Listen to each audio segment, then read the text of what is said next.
Hello students, आपका class में स्वागत है। आज के इस वीडियो में हम प्रैक्टिस प्रॉब्लम्स करेंगे heating effect of electric current के। चलिए आगे बढ़ते हैं, प्रैक्टिस प्रॉब्लम को समझते हैं। सबसे पहले जो जूल्स की इक्वेशन है उसकी डिफरेंट फॉर्म्स क्या क्या है उसको समझ लेते हैं। इसको जूल्स लॉ ऑफ हीटिंग को लेके मैंने वीडियो बनाया था। अगर आप उसके बारे में पहले जानना चाहते हैं तो मैं डिस्क्रिप्शन बॉक्स में मैंने लिंक दे दिया है, आप उस पर क्लिक करके उसको देख सकते हैं। तो हमने तीन इक्वेशन जो है, ये तीनों इक्वेशन एक ही है पर डिफरेंट तरीके से लिखी गई है। पहली जो हीट है is equal to I square R T. I इसमें करंट है, आर रेजिस्टेंस है और टी टाइम, कितने टाइम के लिए करंट सर्किट में फ्लो हो रहा है।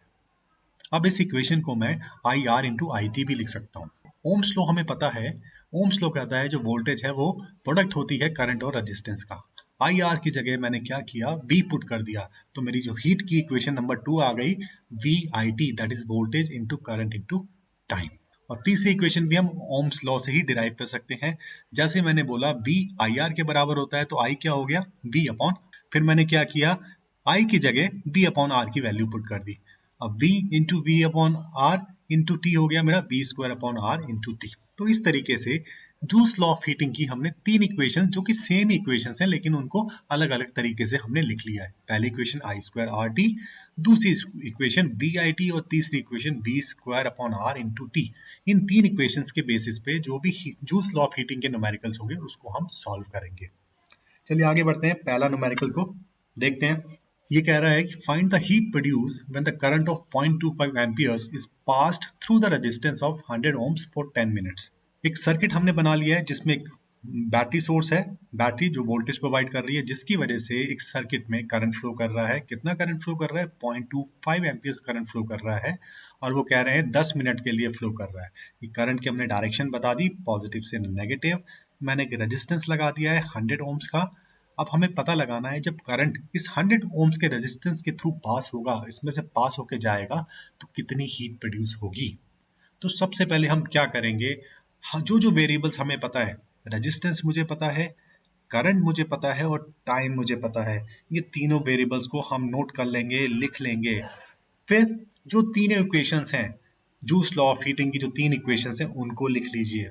अब आप चेक करिए कि ये तीनों वेरिएबल्स कौन सी इक्वेशन में फिट बैठते हैं जिससे हमें हीट पता लग जाए।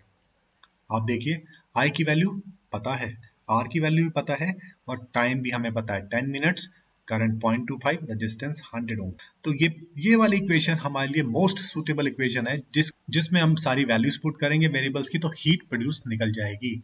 ओके, उससे पहले क्या किया, जो मिनट्स में जो टाइम दिया होता उसको हमने सेकंड्स में कन्वर्ट कर लिया। हमें हमेशा ऐसा यूनिट्स में ही कन्वर्ट करने की कोशिश करनी चाहिए।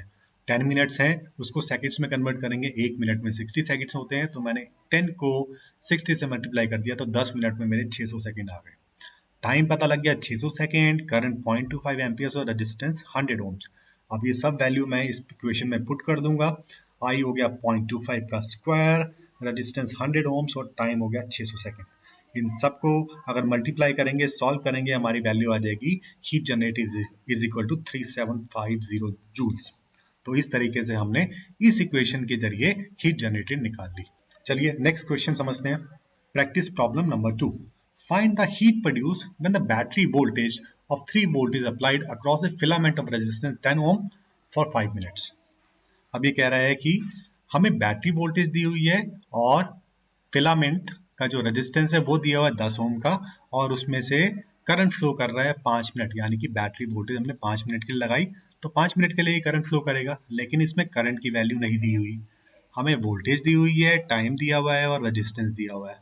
तो हम क्या करेंगे, इसमें इस इक्वेशन में तो बात नहीं बन पाएगी क्योंकि इसमें वोल्टेज हमारे पास नहीं है, तो इस इक्वेशन को हटा देंगे। वोल्टेज, करंट, टाइम, इसमें भी करंट है तो करंट हमें नहीं पता, ये हम इस इक्वेशन को भी हटा देंगे। अब बच गई ये वाली इक्वेशन, वोल्टेज पता है, रेजिस्टेंस 10 ओम पता है, टाइम 5 मिनट्स ये भी पता है, तो ये मोस्ट सुटेबल इक्वेशन है, इसको हम चूज कर लेंगे। अब वर्किंग कर लेते हैं, 5 मिनट को हम सेकंड्स में कन्वर्ट कर लेते हैं, ऐसा यूनिट में कन्वर्ट कर रहे हैं। 5 मिनट्स, 5 इंटू 60 हो गया 300 सेकेंड्स। अब हमारा काम सारा आसान हो गया। हीट जनरेशन इस वाले फॉर्मूले में पुट कर देंगे, V की वैल्यू है 3 वोल्ट्स और रेजिस्टेंस 10, टाइम 300 सेकेंड्स। इन सब की वैल्यू पुट करेंगे, 3 का स्क्वायर हो गया 9, 9 डिवाइडेड बाय 10 इंटू 300 आ गया हमारा 270 जूल्स। तो इस केस में जो हीट जनरेटेड आई that is 270 joules. Okay, I hope आपको समझ आ गया होगा। चलिए नेक्स्ट क्वेश्चन की तरफ बढ़ते हैं। A current of 0.5 amperes starts flowing in the circuit for 20 minutes when a voltage of 5 volts is applied across the resistance, find the heat generated. Question ये कह रहा है कि 5 वोल्ट की बैटरी से हम रेजिस्टेंस के अक्रॉस हमने लगाया, तो 0.5 एम्पियर का करंट फ्लो करने लग गया 20 मिनट के लिए। अब इसमें जो जो वेरिएबल्स हमें पता है, वोल्टेज पता है, करंट पता है और टाइम पता है। तो वोल्टेज, करंट, टाइम, ये सेकेंड वाला जो हमने लिखा हुआ है ये मोस्ट सूटेबल जो है इक्वेशन है हीट जनरेशन निकालने के लिए। तो हम क्या करेंगे, 20 मिनट्स को पहले सेकंड्स में कन्वर्ट कर देंगे। 20 इंटू 60 आ गया हमारा 1200 सेकंड्स। अब हम क्या करेंगे, ये वाली equation heat generated is equal to V I T में वैल्यूज पुट कर देंगे। V हमारा 5 वोल्ट्स है, करंट हमारा 0.5 एम्पियर्स और टाइम है हमारा 1200 यानी कि 1200 सेकंड्स। ये सारी वैल्यू हमने पुट की तो हमारा आंसर आ गया 3000 जूल्स। तो इस केस में जो हीट जनरेटेड हुई इस रेजिस्टेंस के अक्रॉस वो आई 3000 जूल्स। आई होप ये तीन इक्वेशंस आपको समझ आ गई होंगी। चलिए अब न्यूमेरिकल सॉल्व करने की टिप्स समझ लेते हैं। हमें क्या करना है, सबसे पहले तीनों इक्वेशन जो जूल्स लॉ ऑफ हीटिंग की है उसको आप पेपर पे लिख लीजिए। Heat is equal to I square R T और heat is equal to V I T और heat is equal to V square upon R into T. अब आप नोटिस करिए इन तीनों इक्वेशंस में 4 वेरिएबल्स हैं, हीट, करंट, रेजिस्टेंस, टाइम। इसमें heat, voltage, current, time, इसमें भी 4 हैं, हीट, वोल्टेज, रेजिस्टेंस, टाइम। तो तीनों इक्वेशन में 4 वेरिएबल्स हैं। अगर आपको 3 वेरिएबल्स पता है तो चौथा वेरिएबल आप आराम से निकाल सकते हैं। तो आपको क्या करना है, जो भी आपको न्यूमेरिकल या क्वेश्चन दिया हुआ है जूल्स लॉ ऑफ हीटिंग का, उसको अच्छे से पढ़ना है। जो जो वेरिएबल्स आपको दिए हुए हैं उनको पेपर पे लिखना है, फिर चेक करना है कौन सी इक्वेशन बेस्ट सूटेबल है जिसमें मैं इन सारे वेरिएबल्स की वैल्यू पुट करूं तो मेरी हीट जनरेशन निकल आए। तो ये प्रॉब्लम सॉल्विंग टिप है, इसको आप यूज करेंगे तो प्रॉब्लम न्यूमेरिकल सॉल्व करने में आपको कोई परेशानी नहीं होगी। चलिए, आई होप आपको समझ आ गया होगा। आज के लिए इतना ही। मैं आपसे फिर मिलूंगा एक इंटरेस्टिंग वीडियो के साथ। तब तक के लिए goodbye, have a nice day, thank you.